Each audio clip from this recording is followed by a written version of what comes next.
Doutores, olá, doutoras, tudo bem? Galera, eu sou o professor Bruno Criado e tô passando antes da sua aula só para dar um recadinho. Faz parte desse curso um grupo de WhatsApp. Então, aqui do lado tá o QR Code. Nesse grupo você vai poder tirar dúvidas com o seu professor, vão ser postados conteúdos e além disso vai ser feito um simulado de graça para vocês com correção. Por isso mesmo, entra pelo QR Code ou aqui embaixo na descrição, que tem o link. E se possível, curta, compartilhe, passe para os colegas que estão estudando para a segunda fase da OAB esse e outros vídeos. Nós temos a área trabalhista, penal, empresarial e civil de graça para vocês. Valeu, boa aula, arrebenta que você vai ser aprovado. Tchau, tchau! Bom, inicialmente uma grande saudação a todos. O meu nome é Pedro Martins, eu sou advogado, mas também sou professor, e estou aqui hoje para ajudar vocês, aqueles guerreiros, os heróis que passaram da primeira fase do exame de ordem e que agora vão prestar a segunda fase, em especial aqueles que vão prestar para as matérias de direito civil ou de direito empresarial, tá bom? E só para dar uma pincelada rápida com vocês, por que a gente escolheu colocar civil e empresarial no mesmo tópico, numa mesma concentração? Porque, apesar de serem disciplinas diferentes, entendam que elas são diferentes, até porque não quer dizer, só por alguns artigos de empresarial estarem dentro do Código Civil, não significa que elas sejam a mesma coisa, elas são, de novo, disciplinas diferentes. A base processual de ambas é praticamente igual, ou seja, é o mesmo tipo de petição inicial, o mesmo tipo de contestação, é o mesmo tipo de recurso, ela funciona, a parte de direito empresarial funciona igualmente como a parte de direito civil, tá? O que muda são as peculiaridades, o direito material, algumas ações próprias da área empresarial, mas isso aí a gente vai abordar ao longo desse curso de segunda fase com vocês, tá certo? Então é isso, pessoal. E antes que a gente possa começar, eu peço para você, você que está aí nesse outro lado da tela, deixe o seu curtir aqui embaixo, tá? Compartilhe o vídeo com o pessoal que você sabe que vai prestar uma dessas disciplinas na segunda fase, tá bom? Isso é importante para a gente. E se você não é inscrito, por favor, se inscreva, né? Ajude a gente um pouco aqui, porque vocês não sabem quanto essas atitudes, né, essas ações nos ajudam a trazer mais conteúdos, principalmente conteúdos gratuitos para vocês, tá certo? Eu vou colocar a telinha aqui para a gente, tá? Aqui já estão os nossos slides, ó, direito civil e empresarial, e hoje eu vou trazer o tópico de contestação, tá? Vocês já tiveram semana passada um vídeo sobre petição inicial com meu grande amigo professor Luiz César. Ele trouxe o esqueleto da petição inicial para vocês, ele mostrou como se faz. E hoje a gente vai para a segunda parte. Se lá na petição inicial a gente estava falando do autor, que era o nosso cliente, agora o nosso cliente vai ser um réu do processo. A gente vai falar da contestação e vai pincelar também a reconvenção que vem junto com a contestação. Tá bem? Então vamos começar a destrinchar essa peça processual aqui. Mas eu não posso começar antes de trazer os meus contatos para vocês, tá? Eu vou começar a explicar, mas se você tiver alguma dúvida depois do vídeo, depois, durante ou depois do vídeo, eu quero que você me mande perguntas, tá? Eu estou sempre disponível no meu Instagram ou no meu e-mail que está aparecendo na tela para vocês, tá? Então sintam-se livres. Além, é claro, da existência do nosso grupo de WhatsApp, né? Se você está lá no nosso grupo, você pode mandar perguntas para a gente. Além de mim, tem mais 2 professores que vão ajudar vocês, vão tentar ajudar vocês da melhor forma possível, tá bom? Então, eu vou tentar deixar aqui o link do grupo na descrição, mas existem outros lugares, outros cartazes que você vai conseguir achar o grupo também, tá certo? Então tá aqui os meus contatos, podem mandar, eu não ligo, eu quero que vocês enviem suas dúvidas, tá? Porque eu vou ajudar vocês da melhor forma possível e como falei, lá no grupo de WhatsApp, melhor ainda, tá? Mas sobre contestação, eu não posso falar de contestação para vocês sem que vocês entendam o que é uma contestação. O que raios é isso, Pedro? Eu vou falar para vocês o que é a contestação. Como eu já falei, ela é uma peça do réu, porque se ela cair na nossa prova, o nosso cliente vai ser o réu. Entenderam? Então, eu coloquei aqui para vocês que contestação, olha aqui, é a peça processual, tá certo? Que visa defender o réu, é a peça de defesa do réu. É por meio dela que ele vem e se defende das alegações que o autor fez na petição inicial, tá bom? Então, uma contestação nada mais é do que a peça que o réu, geralmente é a primeira peça, que o réu protocola dentro do processo, tá bom? Onde ele vai se defender de tudo que foi alegado em face dele pelo autor, tá? Isso é uma contestação. Contestação é a defesa do réu, tá certo? Depois disso, um tópico importantíssimo dentro da nossa prova de segunda fase. Como a gente identifica que é um caso de contestação? Existem alguns pontos dentro do enunciado que vão fazer a gente levar direto para essa conclusão. Quais são eles? O primeiro e mais básico de todos, que você vai ler dentro do enunciado, é a existência de um processo em trâmite, tá? Mas Pedro, se tiver um recurso, você vai ter isso também. É verdade. Mas a primeira coisa básica dentro de para você identificar uma contestação é ver se já existe um processo. Tá bom? O que mais, Pedro? Ele vai trazer outras informações para vocês. Como ele vai trazer? Ele vai falar onde o processo foi protocolado, geralmente, porque ele pode não falar também, mas isso a gente já vai ver daqui a pouco. É só a gente colocar os 3 pontinhos se não tiver essa informação, tá? Ele vai dar um número de processo também. Ele vai falar o que o autor pediu na inicial. Isso aqui é importantíssimo, porque esses pedidos na inicial é que a gente vai rebater na contestação. Entenderam? E o principal de tudo para a gente entender que é uma contestação. Porque teve petição inicial e não teve mais nada depois disso. A única coisa que teve nesse meio tempo ali, que não é nenhuma peça processual, é a citação.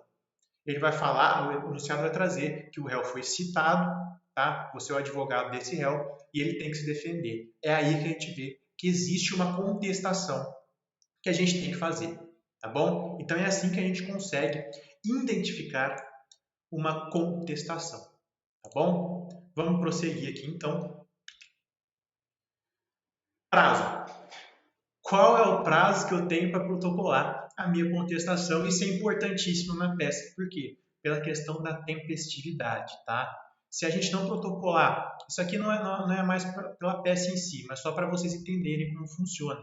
Porque se eu não apresentar a contestação no dia certo, acontece algo que a gente chama de revelia, tá? Revelia é a presunção dos fatos alegados pelo autor como verdadeiros, tá? Além disso, o réu não vai ser mais intimado ao longo do processo. Então é importantíssimo que a peça seja tempestiva. Isso vai ser algo importantíssimo para a gente colocar na nossa peça se tratar de uma contestação, tá bom? Mas qual que é o prazo? Qual que é o dia do início que eu preciso contar para saber qual que é o prazo final para mim protocolar, para a gente protocolar a nossa contestação? Ó. Aqui existem quatro razões diferentes, 4 dias de início diferentes para a gente começar a pensar nos prazos sobre a contestação, tá? Um primeiro caso, que se divide em 2, é caso se haver audiência de conciliação, tá? Porque, como falei antes, pode ter a citação, o enunciado vai trazer citação, mas ele também pode dizer que houve ou não houve uma audiência de conciliação, tá bom? E essa audiência de conciliação, ela pode ser frutífera, ou seja, fazer um acordo entre eles, e também pode ser infrutífera, tá? Ou pode ser no meio termo dos dois, mas a gente vai nesse caminho pela infrutífera também, tá? Se ela for infrutífera, ou seja, não tiver acordo nenhum, o processo for continuar, a gente tem o prazo de 15 dias a partir da data dessa audiência para a gente protocolar a nossa contestação, tá bom? Então, o prazo vai ser 15 dias depois da audiência, tá? Data da audiência, tá? E se ela for frutífera, Pedro? O processo vai ser extinto, tá? Eles chegaram no acordo, não vai apresentar contestação, tá? Então a gente meio que ignora, tá? Meio que ignora, mas porque isso nunca vai ser um motivo de contestação, tá bom? Se tiver isso, não vai ter nem peça pra gente fazer. Então, por favor, tenham em mente isso, tá? Que pode ser objeto de pergunta também, assim como a revelia que eu falei agora há pouco. São 2 casos que a gente não vai pensar muito na peça, tá bom? Mas que podem se dar como questões, tá? Como questões dentro da nossa segunda fase. Então, beleza. Isso quando houver audiência de conciliação. Mas e quando não houver, Pedro? Quando não houver audiência de conciliação, aqui também tem dois caminhos que a gente pode seguir, tá? O primeiro é o juiz que não entendeu como caso de audiência de conciliação, ou seja, aquele processo de não, Porque para ter uma audiência de conciliação e mediação, o processo precisa ser pode haver uma autocomposição, ou seja, essas partes podem negociar entre si, e tem casos que isso não pode acontecer. E cabe ao juiz verificar esses casos, tá? Então, quando o juiz entender que não vai ter uma audiência por causa disso, porque o juiz viu que esse caso aqui não tem jeito de ser resolvido pela audiência de conciliação. Vai ser 15 dias a partir do juntado do mandado de citação do processo. Então, vai começar a contar a partir do dia do juntado do mandato dessa citação dentro do processo, que vai começar a contar o prazo para a nossa contestação, tá bom? E por fim, a audiência de conciliação não pode se dar por dois motivos. Se o juiz entender que não, tá?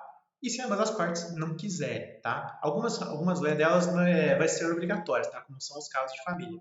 Mas a maioria eles podem escolher ou não se vai acontecer isso, tá bom? E quando isso não acontece, o autor ele tem que falar que ele não quer na inicial. E o réu? O réu vai dar uma petição simples no processo, não vai ser contestação ainda. Ele vai peticionar através de uma petição simples, dizendo que ele não quer também. E aí que entra o nosso prazo. A partir dessa petição simples, tá? Que vai começar a correr o prazo para contestação, entenderam? Então, sempre 15 dias, tá bom? Sempre 15 dias. Mas a gente tem que se atentar a essas peculiaridades aqui, tá bom? Depois eu vou deixar os slides para vocês olham com mais carinho para isso, tá? Então, beleza, gente. Seguindo aqui, a gente tem alguns princípios importantíssimos dentro da contestação que eu tenho que falar para vocês, senão essa aula não vai valer de nada, tá? Por quê? Porque eles nos mostram o que a contestação em si ela é. Eu começo falando para vocês o princípio da eventualidade. O que é princípio da eventualidade, Pedro? É aquele princípio que está lá no artigo 336 do nosso Código de Processo Civil, que fala que toda matéria de defesa tem que ser alegada na contestação. Eu não posso alegar metade de defesa na contestação e alegar outra depois. Não posso. O réu ele tem que se defender de tudo que foi alegado, tá? Dentro da contestação. Não pode ser separado de jeito nenhum, né? Tá? Salvo, claro, se houverem coisas no futuro, mas aí são coisas diferentes. Aqui a gente está falando de contestação, a primeira vez que o réu se manifesta efetivamente no processo, então tenho que me defender de tudo. Não posso esquecer de nada, tá? Sob pena dos fatos se tornarem incontroversos, tá? Eles vão ser presumidos como verdadeiros, entenderam? Esse é o princípio da eventualidade, então. Eu tenho que falar de toda a matéria de defesa dentro da contestação. E depois, algo que parece parecido, mas não igual, é o princípio da impugnação específica, tá? O princípio da impugnação específica fala que o réu tem que debater todas os tópicos, as alegações que o autor colocou. Então, por exemplo, o autor entrou com um pedido clássico para vocês, ó, danos morais, danos patrimoniais, danos morais, danos materiais e lucros cessantes. Tem 3 pedidos aqui, 3 alegações que o autor fez. Eu tenho que rebater cada uma delas, sob pena dos fatos se tornarem controversos, entenderam? E aqui eu botei uma informação relevante aqui também, que tirando salvo exceções que não vão ser arguídas dentro do nosso processo, dentro da nossa segunda fase, né? Ela fala que a contestação por negativa geral, ela é proibida, ela não pode, tá? É vedada esse tipo de contestação. Mas o que é isso, Pedro? É simplesmente falar que o autor não tem direito a nada e ponto. Se fosse assim, a contestação teria uma folha só. Qual que é o fundamento que eu tenho para dizer que os pedidos são errados? É por isso que ela não pode, tá? Salvo algumas exceções que eu não vou falar aqui para vocês, porque senão vocês vão confundir isso. Porque nunca vai ser um tópico da nossa peça, tá? Pode ser de questão, mas daí vocês podem me perguntar de forma privada ou lá no grupo do WhatsApp, tá bom? Esses são os princípios importantíssimos dentro da contestação que eu tinha que trazer para vocês aqui. Entenderam? Que sem esses princípios vocês não conseguem fazer uma contestação, não conseguem entender o conceito em si da própria contestação, tá bom? Próximo tópico aqui, eu coloquei que é o que a gente chama de defesa processual. Defesa processual é quando você usa argumentos de cunho processuais que visam acabar com o processo ou visam aumentar, esse processo, tá? Eles visam de forma de regularizar esse processo, né? Mas, Pedro, vamos falar então sobre as preliminares. O que são preliminares? Preliminares são essas matérias de defesa, claro, defesa processual, que estão no rol do 337 do nosso Código de Processo Civil. Então, no dia da prova lá, se você prestar atenção e ver que existe alguma dessas preliminares, a gente vai pegar essas preliminares e vai alegar antes do próprio mérito. Por isso que são preliminares, porque elas são antes do próprio mérito. A gente vai colocar ela lá. Se o juiz vê que existe alguma daquelas lá, ele não vai ler o mérito. Entenda-se assim. Se ele vê que existe uma preliminar, ele não vai ver nenhum mérito. Ou ele vai extinguir o processo na hora, ou ele vai mandar o autor consertar um erro lá que existe de cunho processual. Entenderam? Eu não vou listar essas preliminares aqui nesse slide para vocês, porque elas são bastantes e cada uma tem uma peculiaridade própria. Então, se você tiver dúvida, eu peço de novo, envia a pergunta para mim que eu vou te ajudar a responder, tá bom? Eu vou te ajudar a entender o que significa tal preliminar, tá? Mesmo, de novo, mesma coisa no nosso grupo de WhatsApp. Mandem lá que eu vou ajudar vocês sempre da melhor forma possível, tá bom? Então é isso. E tenham esse artigo na sua cabeça quando se fala de contestação, das preliminares. 337 do nosso Código de Processo Civil, tá bom? Além das defesas processuais, a gente tem as defesas meritárias, que são as defesas de mérito, tá? Elas podem se dar de duas formas, de forma indireta ou de forma direta. De forma direta, a gente tem que o réu, basicamente, ele vai negar as alegações do autor. Então, se o autor alega alguma coisa, o réu vai rebater falando, não, isso aí não é verdade ele está errado quando ele alega isso. Todavia, temos a defesa indireta também, tá? Onde ele vai alegar um novo fato que seja impeditivo, modificativo ou extintivo daquele direito. Tá? Então, ele pode alegar um fato que impede que o direito prossiga, tá? Alguma coisa que aconteceu ali que não permite que o processo continue, um efeito modificativo que altere o que o autor falou, certo? Ou um fato extintivo, que fala, não, o autor não tem mais direito a isso. São essas as alegações, tá? Então, esses são os tipos de defesa. E se você tiver contestado uma formação que eu até coloquei aqui no slide, que você vê o processo, o enunciado, né? E perceber que existe a prescrição ou mesmo a decadência lá, você não vai alegar isso nunca em preliminar, tá bom? Nunca. A gente alega isso no mérito. Bom, lá no mérito que a gente vai alegar a prescrição ou decadência em alguma situação, tá? Outra coisa importante aqui, intervenção de terceiros. Principalmente na contestação, são essas duas que eu trouxe aqui para vocês, tá? Essas duas modalidades de intervenção de terceiros que geralmente podem cair como tópico da nossa peça de contestação, tá? Que é a denunciação da lite, que é a possibilidade de exercício de regresso contra um terceiro, tá? Então vai ter uma nova ação dentro desse processo ali, tá? E onde aquele terceiro ali vai ficar responsável por conta de uma ação regressiva que você já tem, um direito regressivo que você já tem em relação com a ilha, tá? Eu também posso ter o chamamento ao processo, tá? Onde um terceiro que é co-obrigado por alguma razão jurídica, ele vem ingressar no processo para você, tá? E para te ajudar nessa relação, ele tem que ter ele tem que ter alguma coisa a ver com outra parte, com o autor do caso, tá? O exemplo clássico aqui é o fiador, tá? Na questão da locação. Exemplo clássico de chamamento ao processo, tá bom? Ele é co-obrigado porque ele é seu fiador. Se você não pagar, ele tem que pagar. É isso que a gente fala de chamamento ao processo, tá? Então, essa é a questão da intervenção de terceiros para vocês. Eu falei também para vocês que a gente ia pincelar a questão da reconvenção. Vamos entender o que é a reconvenção aqui agora? Eu vou explicar para vocês. Reconvenção vai ser a forma pela qual o réu ele pode contra-atacar os pedidos do autor. Como assim, Pedro? O autor não fez pedido para em face de vocês, do réu? Então o réu, em regra, ele tem que se defender. Mas se ele vê que por alguma razão ele consegue fazer pedidos em face daquele autor, inclusive, ele pode. E ele vai fazer isso na reconvenção.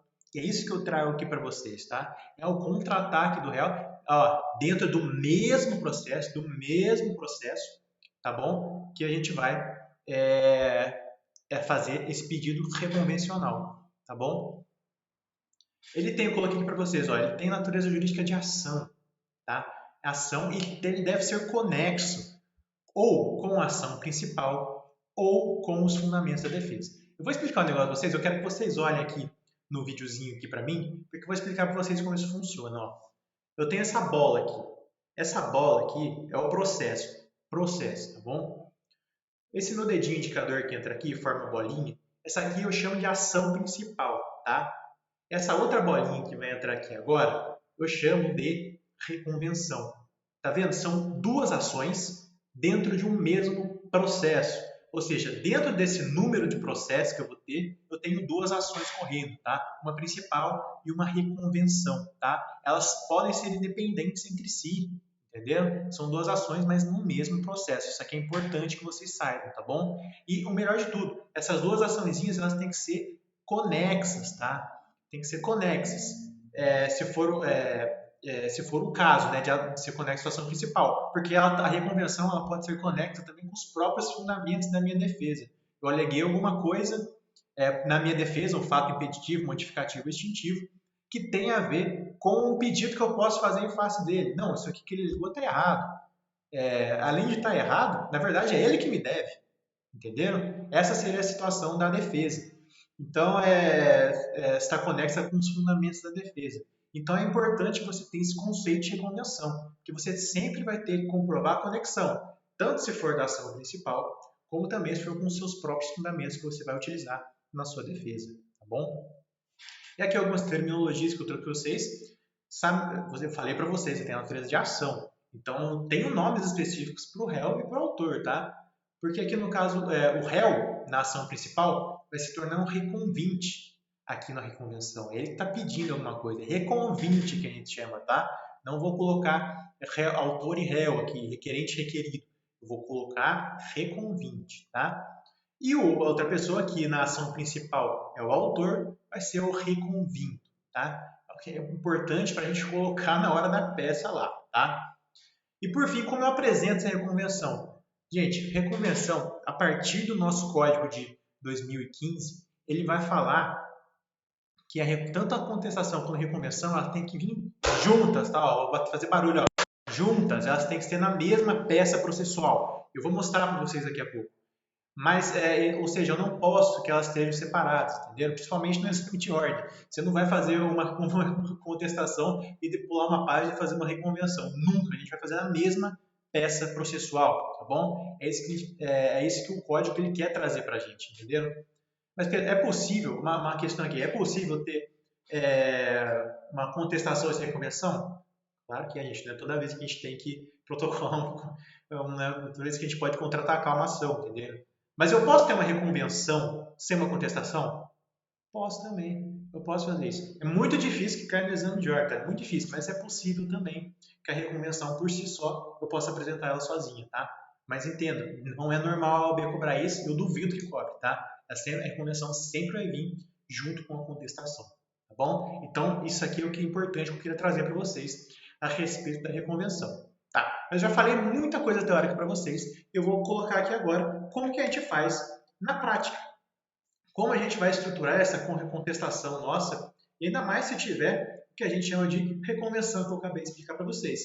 Então vamos ver. Vamos ver como é que fica estruturada essa contestação aqui para vocês. Primeiro de tudo, temos o endereçamento lá em cima. O que é o endereçamento? Endereçamento é aquilo excelentíssimo, senhor, doutor, juiz, direito, sei lá o quê. É exatamente essa parte, aquelas partes de letra maiúsculas que vão lá em cima da primeira coisa da inicial, da primeira coisa da contestação, a primeira coisa de qualquer peça processual que a gente coloca, tá? E é lá que a gente define a competência, tá? E eu coloquei aqui para vocês como se trata de contestação, a gente já tem uma competência correta, então não vou precisar pesquisar na lei qual é a competência certa, porque o próprio enunciado vai falar. E se ele não falar e você identificar que é uma contestação, você vai colocar só os 3 pontinhos no lugar onde você colocaria a cidade da comarca, tá? Então, é importante que vocês entendam isso. A competência já está definida dentro do enunciado, então a gente não precisa pesquisar a competência, tá bom? Porque é contestação, já existe, já está em curso, tá?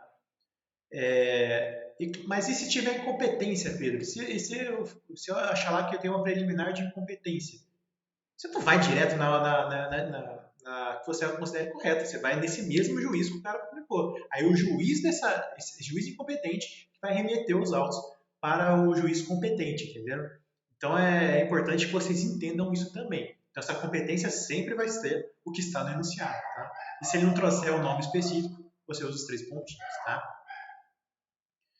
Depois, importante para vocês colocarem após o endereço, não é endereçamento em si, mas é após ele. Você pula uma ou duas linhas e você vai colocar o número do processo, tá? Você tem que identificar. Como eu falei, o enunciado pode ou não trazer esse número. Mas se ele trouxer, trazendo ou não, você tem que colocar isso aqui, ó. Esse processo, número, você coloca o número se tiver lá, ou você coloca 3 pontinhos, tá? Importantíssimo você colocar isso, tá? Você vai pular uma ou duas linhas, depois do endereçamento colocar isso, pular 2 ou 3 linhas, depois você colocar o preâmbulo, tá? Mas eu trouxe aqui só uns exemplos para vocês de endereçamento, que é isso aqui, ó, quando eu coloquei, ó, quando tiver informações, ó. Eu vou falar, se por acaso ele falou que o processo foi protocolado em São Paulo, tá? Em São Paulo, capital, eu vou colocar o seguinte, ó, excelentíssimo senhor juiz de direito da segunda vara civil, que ele especificou até a vara, no caso ideológico que eu coloquei aqui, civil, segunda vara civil da comarca de São Paulo. Aí faltou o barra SP ali, mas depois eu arrumo isso. Tem que colocar também é, o, o, o Estado, no caso aqui, porque é uma coisa importante de se colocar também. Tá? Mas eu também coloquei quando não trouxe informações. Então, por exemplo, excelentíssimo senhor doutor juiz de direito, aqui não especificou a vara, 3 pontinhos, vara de falências e recuperações judiciais da comarca D, também não falou a comarca, botei 3 pontinhos, e depois eu coloquei o processo de número 3 pontinhos, porque de novo ele não me deu um número, tá? É assim que fica na nossa peça, tá? Esse é o endereçamento. Eu vou falar um pouco do preâmbulo agora.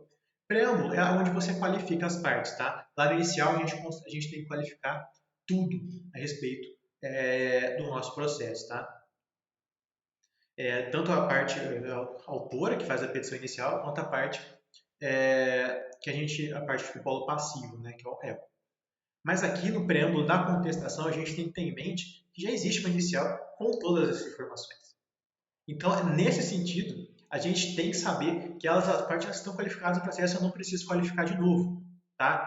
É importantíssimo vocês saibam isso. Então, eu não vou precisar qualificar aqui as partes dentro do processo, tá bom? E qual é a fundamentação que a gente vai usar aqui? Eu já mostro um exemplo para vocês. Mas qual é a fundamentação? 335, quando for só contestação, ou 335 e 343, se tiver uma reconvenção também, tá bom? Então, a gente vai colocar aqui direto, tá? Tanto contestação quanto reconvenção, se tiver reconvenção. Tá? Importante falar também, colocar o tempestivamente lá. Tempestivamente significa que ela foi protocolada dentro do prazo. Tá? Então, nesse sentido que a gente tem que colocar também uma informação importantíssima. Mas vamos ver como é que fica isso aqui. Ó. Eu vou lá colocar o nome do meu cliente, tá? Já qualificar nos autos, porque, de novo, já existe um processo. Já qualificou eles na inicial. Tá? Já qualificar nos autos da ação. Eu coloco lá, eu só identifico qual ação que eu estou falando, tá certo? É bem tranquilo isso aqui. Você vai ver no enunciado ali tipo, qual a ação a gente está falando.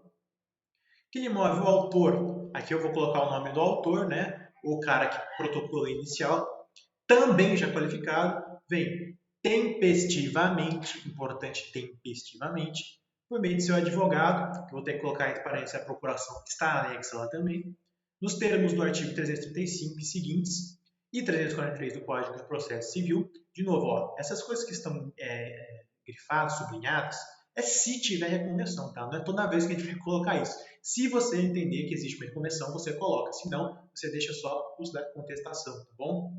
Apresentar contestação e reconvenção, de novo, se o caso, pelos motivos que seguem, tá? Então, esse aqui é o preâmbulo nosso. Depois a gente tem os fatos.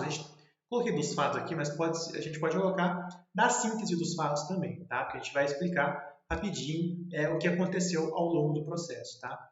Eu coloquei aqui um esquema clássico para a gente resolver isso aqui. Como é que é? Vamos resolver essa questão dos fatos em 3 parágrafos.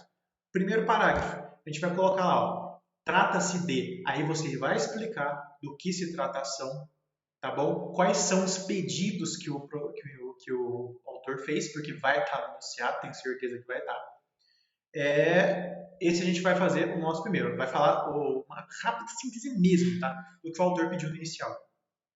O nome da ação é que ele pediu. O segundo parágrafo a gente vai colocar o quê? Contudo, eu entendo que aí você explica os motivos pelo qual você acha que você sabe que aquelas alegações estão erradas, tá? Você não vai colocar, ó, gente, nos fatos a gente nunca coloca o número do artigo, tá? Nunca. A gente vai colocar artigo, jurisprudência, não colocar nada. A gente só vai colocar por que não assiste direito a ele, tá? Não vai colocar fundamentação nenhuma, tá? Importante. E o terceiro parágrafo, a gente vai colocar assim, ó, dessa forma, o autor não possui o direito que postula, tá? Ou os direitos que postula, dependendo de quantas coisas ele pedir, conforme passaremos a expor, tá? Então essa aqui é a síntese rápida, breve síntese dos fatos, como falei para vocês, que podemos colocar no tópico, tá bom? Depois dos fatos, a gente pode colocar as preliminares. Lembra que eu falei que as preliminares vêm antes do mérito? É justamente que elas vêm, tá bom? E eu coloquei aqui porque é importantíssimo saber disso. Nunca, às vezes, pode ter uma preliminar, mas pode ter duas, pode ter três, pode ter quatro, pode ter cinco, pode ter todos os incisos do 337 lá, no caso. Mas é interessante que você saiba isso. Se tiver uma preliminar, você vai usar esse esquema que eu coloquei para vocês para as preliminares. Se tiver duas preliminares, você vai usar esse esquema duas vezes para essas duas preliminares, tá? Muito difícil pedir mais que três, por exemplo, que já vai colocar bastante coisa na sua peça. Mas é importante que você saiba que se tiver mais de uma, você vai ter que repetir esse esquema aqui que eu vou trazer para vocês, tá bom? Que é o seguinte, ó, também são parágrafos, ó. No primeiro parágrafo eu coloco a hipótese do 337, tá? Aqui eu vou indicar qual é a hipótese que eu trago lá, a incompetência, nulidade de citação. Eu vou colocar lá qual é o motivo, qual é a hipótese que eu entendo correta aqui, e vou, depois do segundo parágrafo, fundamentar isso. Eu vou colocar o texto de lei lá mesmo. Tá bom? É importante ver se eu tenho explicações sobre ela. Porque se for em caso, né, por exemplo, se a petição inicial for inepta, ela tem uma descrição lá em um dos parágrafos que diz o que é uma petição inepta. Então é importante que você coloque essas fundamentações também. Se o seu vademecum, dependendo do qual você usar, vai ter indicação embaixo ali onde eu posso achar também para melhorar essa fundamentação. Então é por isso que é importantíssimo o vademecum na hora da prova, tá? E por fim eu coloco a consequência, né? Porque lembra que eu falei, uma preliminar ela pode extinguir o processo de ponte ou o juiz pode mandar regularizar. Então eu vou colocar o que eu acho correto, porque dependendo de qual preliminar, vai extinguir ou vai mandar regularizar, tá? Mas de novo, se você tiver dúvida em alguma das preliminares sobre o que elas fazem, pode mandar mensagem. Gente, manda a mensagem para mim que eu vou responder vocês. Não fiquem com dúvida, que ficar com dúvida é pior, tá bom? Então essas são as preliminares, foi um jeito bem rápido para vocês, que são como escrever, como identificar elas, você vai conseguir na hora da prova lá, tá bom? Depois, a gente já falou das preliminares, a gente vai falar do mérito agora, tá? A gente vai trazer, vai negar os fatos ou vai trazer fatos novos também, que impedem, extinguem ou modificam os direitos que o autor alega. E também tem uns passos simples aqui para a gente fazer. Que, por exemplo, no primeiro parágrafo, a gente vai colocar rapidamente, muito rápido mesmo, o que ele está pedindo, o que ele está falando que está certo. Aí no segundo parágrafo e nos seguintes, a gente vai indicar quais são os artigos corretos a serem usados no caso. Porque como é contestação, vou ser bem franco com vocês. Vai estar errado o que o autor pediu. Vai estar errado. E aí na contestação é que a gente indica qual é o certo. E cabe você identificar na hora lá qual vai estar certo. Entenderam? E no último parágrafo, botei terceiro aqui porque pode ter mais de um parágrafo. Importante o segundo parágrafo, a gente fundamente, você pode colocar lá, transcrever o artigo lá. Podem transcrever tranquilamente que vai dar certo, tá? É até bom que você fala, o cara que vai estar corrigindo lá, vai ver, pô, o cara colocou aqui, que bacana, ele sabe mesmo. É por isso que a gente tem que colocar. E por isso que eu coloquei o último parágrafo aqui, porque pode ter uns 5 parágrafos ali, depende de quanta matéria de defesa você for arguir também, entenderam? Então, nesse último parágrafo, você vai pedir, em face disso, de plano faz a improcedência do pedido. Isso aqui é um exemplo que eu estou dando para vocês. Você pode escrever do jeito que você quiser, mas é importante que você peça a improcedência, você diga que esses pedidos são improcedentes, né? É o último parágrafo que a gente coloca ali para fechar bonitinho essa parte do mérito. Depois do mérito que eu já falei na contestação, a gente tem a questão da reconvenção, tá bom? A reconvenção, ela tem como fundamentação, a gente já colocou lá no preâmbulo, o artigo 343 do CPC, tá? E aqui eu trouxe um exemplo para vocês, que é o seguinte, como a gente vai colocar, ó. Então ele fala assim, ó, a presente reconvenção é cabível da existência da conexão, porque lembra, é importantíssimo que a gente coloque a conexão e explique essa conexão, tá? Então ela tem que ser conexa com essa ação principal, ou no for ação principal com os fundamentos da defesa, como eu já falei para vocês, tá? Pois eles possuem a mesma causa de pedir, que é a conexão, tá bom? Qual seja, aí você explica qual é a conexão que existe nesse caso, tá bom? Aí você fundamenta também depois, dizendo que na contestação é lícito por reconvenção, o que está lá no artigo 343 do nosso Código de Processo Civil, entendeu? Aí depois você só vai colocar os artigos ali concernentes àquilo que você vai alegar, tá? A presente reconvenção versa sobre, você vai dizer quais são os pedidos que você quer, fundamentando eles, tá? Aqui vai ser basicamente igual os méritos lá de uma petição inicial, que a gente já tem um vídeo aqui no canal, inclusive, certo? Então a gente vai seguir dessa maneira na reconvenção, pense em reconvenção outra ação, então eu vou pedir outras coisas em face desses fatos, dessa conexão que existe ali para nossa reconvenção, tá certo? Outro tópico importante, depois que a gente coloca depois da reconvenção, é a intervenção de terceiros. Lembra que eu falei da denunciação da lide, do chamamento do processo? Esses são os mais comuns que acontecerem numa contestação, tá? Então você vai ter um espaço só para explicar eles. Lembrando que a denunciação está lá no 125 e o chamamento está lá no 130 no nosso Código de Processo Civil. Se existir um desses dois casos, se você constatar um desses dois casos lá, você vai entrar, você vai começar, você vai explicar o porquê que ela é cabível, tá? Você vai fundamentar com o 125 e pedir por ela, né? Querer ela, tá? Então, essa é a questão da intervenção de terceiros, que vai ser a última coisa que a gente colocar antes dos próprios pedidos, tá? Eu trouxe aqui alguns pedidos básicos para vocês, que a gente sempre vai estar fazendo a contestação com reconvenção ou não, que é o seguinte, ó. Primeiro, a gente vai pedir sempre a primeira coisa que a gente faz nos pedidos é pedir pela preliminar, tá? A preliminar, o juiz sempre vai ver antes do mérito, ele vai fazer isso sempre, e é por isso que ela vem primeiro, tá? Que vai ser o acolhimento, você vai pedir o acolhimento dessa preliminar ou dessas preliminares, tá? Dizendo se o processo deve ser extinto ou regularizado. Depois, eu vou pedir a improcedência dos pedidos, tá? Aqui é a procedência conforme o mérito que você alegou, conforme está lá no nosso tópico do mérito, entendeu? Aqui vai ser improcedência, aqui eu tenho que pedir improcedência de todos os pedidos, tá? Lembre-se do princípio, dos princípios que eu falei para vocês lá no começo. Eu tenho que colocar aqui a improcedência de todos os pedidos, tá? O C e o D é caso estiver contestada a reconvenção do caso, tá? Que a intimação daquele, gente, não é citação, não vai citar o reconvindo, tá? Jamais, gente, já está no processo, não tem por que citar ele, vai ser intimado, tá? Intimado por quê? De novo, ele já está no processo, então por isso que a gente vai intimar ele. Para apresentar uma contestação à reconvenção, e é assim que chama mesmo, tá? No prazo aqui de 15 dias, mas já vou colocar no exemplo para vocês.